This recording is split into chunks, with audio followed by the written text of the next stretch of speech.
अब हम लोग आते हैं क्वेश्चन नंबर 3 की तरफ। देखिए क्वेश्चन नंबर 3, अब यहाँ पे आपको वर्ड प्रॉब्लम अर्थात जो है आपको कई वाक्य जो है इसमें दिया रहेगा और जैसे आपको इसको समझकर और फिर परिवर्तन का प्रयोग करके ही फिर आपको इनको हल करना होगा। जैसे यहाँ पे देखिए, बिपिन चाचा की टैक्सी 25 मिनट में 14 किलोमीटर जाती है। कितने मिनट में? 25 मिनट में वो कहाँ जा रही है? 14 किलोमीटर।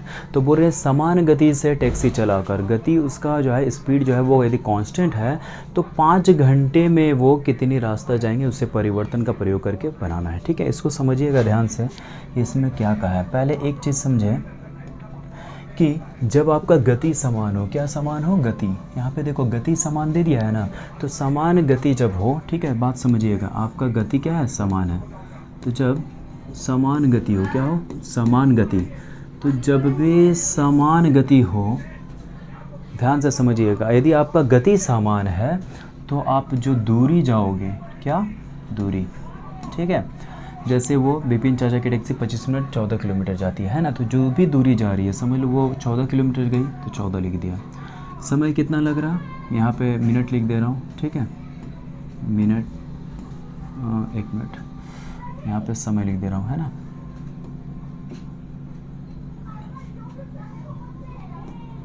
यहाँ आपका लिख दिया मिनट और ये आपका क्या समय, समय किस में? मिनट में। तो देख रहा हूँ जो मिनट कितना लग रहा है? 25 मिनट। तो बात समझोगे, 14 किलोमीटर जाने में यदि 25 मिनट लगा तो इसका डबल यदि जाओगे 28 दूरी जो है वो किस में? किलोमीटर में। तो यदि आपको बोलते कोई 28 किलोमीटर जाना चाहता है तो 25 दूना 50 मिनट, और ऐसे करके बढ़ेगा। मतलब दूरी आप बढ़ाओगे तो समय भी बढ़ेगा कि नहीं? कब? जब आपका गति क्या हो? समान हो। ठीक है, तो गति समान होने पर ऐसा होता है कि दूरी बढ़ने पर आपका समय भी क्या होगा? जो आपका ज़्यादा लगेगा। ठीक है, दूरी बढ़ेगा तो समय भी बढ़ेगा और दूरी कम होगा तो समय भी क्या होगा? कम होगा। जैसे आपको यदि बोल दें कि हम 25 नहीं जाना चाहते, हम सिर्फ 7 किलोमीटर जाने चाहते हैं, तो 25 जाने में 14 किलोमीटर जाने में 25 मिनट, आप 7 जाओगे तो इसका आधा कितना? 12.5 मिनट लगेगा, है ना। मतलब 12 मिनट और 30 सेकंड का समय लगेगा। तो ये हो गया कॉन्सेप्ट कि यदि गति समान हो तो दूरी बढ़ने पर समय बढ़ता है, दूरी घटने पर समय घटता है। तो यहाँ पे ये पता चल गया कि गति जब समान हो तो दूरी और समय में कैसा संबंध होता है? सरल संबंध होता है। ठीक है, तो जब सरल संबंध है तो हम यहाँ क्या करेंगे? सरल जो है संबंध उसका हम लोग प्रयोग करेंगे और डायरेक्ट इस क्वेश्चन को क्या करेंगे? सॉल्व कर सकते हैं। ओके, चलिए आते हैं सॉल्यूशन पे। ओके,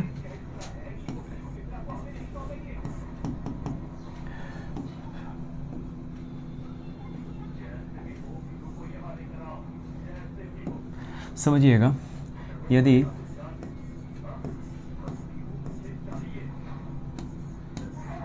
गति समान हो, यदि गति समान हो तो गति समान हो तो दूरी तथा समय में, ठीक है, दूरी तथा समय में सरल संबंध होता है। कैसा संबंध? सरल संबंध होता है। ठीक है, सरल संबंध होता है। अतः हम यहाँ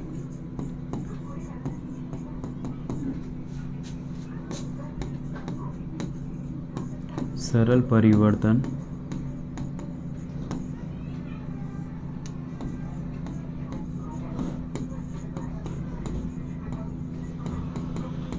प्रयोग कर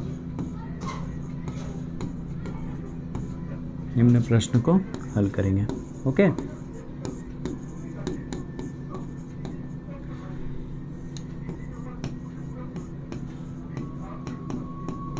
तो हम लोग क्या करेंगे यहाँ पे कि यदि गति समान हो तो दूरी तथा समय में कैसा? सरल संबंध होता है। तो हम यहाँ सरल परिवर्तन का प्रयोग कर निम्न प्रश्न को क्या करेंगे? हल करेंगे। चलिए, तो देखिए यहाँ पे क्या होगा कि माना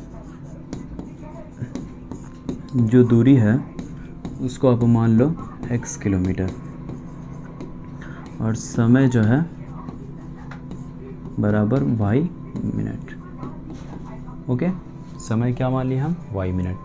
जैसे किलोमीटर में है 1 मिनट में, याद रखिएगा यदि किलोमीटर और मिनट में है तो आंसर भी आपका जब किलोमीटर में लेंगे तो मिनट में। लेकिन देखो यहाँ 25 मिनट है, वहाँ क्या घंटा में है। ठीक है, तो आप यदि यहाँ पे मिनट लिए हैं तो उस 5 घंटे को भी आपको मिनट में ही लेना होगा, मतलब इकाई हमेशा सेम लोगे। ठीक है, चलिए तो यहाँ से ये समझ में आ गया। अब यहाँ पे देखो और एक्स वाई जो है वो बराबर क्या होगा, यहाँ पे जो है x जो है वो डायरेक्टली प्रोपोर्शनल टू है y का, तो x बराबर क्या लिख सकते हैं, k इंटू वाई। ओके, ये निकल के आता है ना। अब समझोगे ध्यान से, यदि x बराबर, यदि x बराबर कितना किलोमीटर हो, 14 किलोमीटर, और y बराबर 25 मिनट, तो x बटा वाई बराबर, ठीक है, x बटा वाई बराबर 14 बटा कितना, 25, ठीक है। और x बटा वाई क्या है आपका, x बटा, यहाँ पे देखोगे ये x बटा जो y का मान है वही क्या है आपका k, तो x बटा वाई बराबर इतना, तो k बराबर भी कितना, 14 बटा क्या है, 25, है ना। ये क्या है आपका किलोमीटर पर मिनट है। ओके, किलोमीटर पर घंटा नहीं है, ये आपका क्या किलोमीटर पर मिनट है, ठीक है। यहाँ तक समझ में आ गया। अब समझिएगा, यदि आप y बराबर हमको क्या लेना है, 5, यदि आपका y बराबर 5 घंटा बराबर कितना, 6 बचे 300 मिनट है ना, मिनट ले लिए। यदि y बराबर क्या था, 5 घंटा मतलब 300 मिनट, ठीक है। तो y बराबर हम कितना लिए, 300 मिनट, तब आपका एक्स वाई बराबर क्या होता है, सॉरी x बटा वाई बराबर आपका क्या होता है, k, तो x बटा वाई बराबर k, और हमको क्या चाहिए, x का मान है ना, दूरी आपसे पूछा था, तो दूरी बराबर क्या होगा, k इंटू वाई, और k का मान तो हमको पता है क्या है आपका, k का मान समझोगे ध्यान से, ठीक है। k का मान हमको पता है, क्या है k का मान, k का मान अभी हम लोग निकाल चुके हैं, कितना, 14 बटा 25, लिख दो 14 बटा क्या 25, और ये गुना कर दो किससे, 300 से। 300 क्यों, क्योंकि देखो ये भी मिनट में और ये भी मिनट में है, तो मिनट में एक ही इकाई में करके हम लोग गुना कर सकते हैं। 25 से कम 25, 25 दूना 50, ठीक है।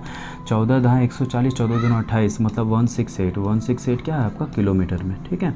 मतलब x जो है वो कितना आया, 168 किलोमीटर। ये क्या निकल के आया, ये आपका दूरी, कि आप 5 घंटे में कितना जाओगे, 168 किलोमीटर। बात समझोगे ध्यान से, एक बार क्वेश्चन को समझिए। क्वेश्चन जो है आपका क्या कहा था ये समझ लो एक बार ध्यान से, ठीक है। देखिए क्वेश्चन से यदि आप देखोगे तो क्या बोला है कि यहाँ पे समझ में आ गया कि संबंध कैसा है, सरल संबंध है। जब सरल संबंध में होगा तो x बटा वाई बराबर हम हमारा क्या आएगा, एक स्थिरांक आएगा, इसका प्रयोग करेंगे, है ना। और हम सबसे पहले क्या करते हैं, x और y आपको दोनों पता है, तो जब x y पता है तो आप क्या निकाल लो, k का मान निकालो। और देखो कभी भी k का मान निकालोगे तो देखोगे कि यहाँ पे किलोमीटर मिनट है, ठीक है, स्टार्टिंग में किलोमीटर और मिनट है, और आपसे लास्ट यहाँ पे घंटा दिया है, तो इसको भी आप किस में, मिनट में चेंज करोगे, फिर बनाओगे, तभी आपका क्वेश्चन का आंसर आएगा, ठीक है। और यदि दे दिया कि y का मान, हम y क्या किसको माने थे, समय, यदि आपका कितना दे दिया, 5 घंटा, यदि समय y बराबर 5 घंटा, तो हमने मिनट में चेंज कर दिया, तो y बराबर क्या है, 300 मिनट है। तो जब y बराबर 300 मिनट है तो x का मान क्या होगा, तो हम जानते हैं x बटा वाई हमेशा k आता है, और x का मान क्या, k इंटू वाई, k का वैल्यू पुट किया और y गुना कर दिया, आ गया 168 किलोमीटर। ओके, ये हो जाएगा इस क्वेश्चन का आंसर। यदि आपको नहीं समझ में आ रहा होगा तो कमेंट बॉक्स में बताइएगा, मैं इसको एक बार और नहीं तो आपको समझा दूंगा, ठीक है। धन्यवाद।